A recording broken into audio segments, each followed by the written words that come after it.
আসসালামু আলাইকুম। আজকে গিয়েছিলাম একটা বাসা দেখতে। আমি যে আপুর সাথে থাকি তিনি আসলে বাসা চেঞ্জ করে ফেলবেন। ওনারা যেই বাসাটা আর কি নতুনভাবে নিয়েছে ওই বাসাটাই দেখতে যাচ্ছিলাম।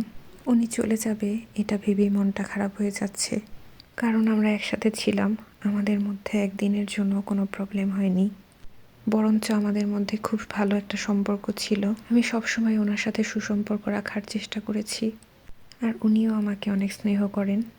উনি বারবার বলছিল যদি তোমাকে নিয়ে যাওয়া যেত অবশ্যই আমি নিয়ে যেতাম, কারণ তিনিও এই বাসাটা নিয়েছে একজনের সাথে শেয়ারিংয়ে। যেহেতু ওনাদের 2টা রুম দরকার, এই জন্যই মূলত বাসাটা চেঞ্জ করেছে। আর মূলত ওনাদের রেসিডেন্ট দরকার ছিল, এই জন্য বাসা পরিবর্তন করা।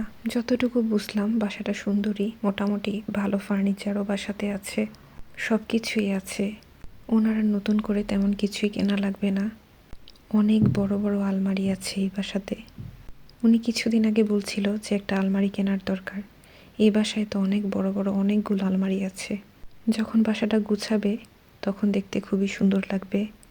এখন উনি শিফট হননি, বর্তমানে বাসাটার যে অবস্থা ওইটাই দেখাচ্ছিলাম আর কি। 3টা বেডরুম আর কি এই বাসায়, আর ব্যালকনি তো অনেক বড়।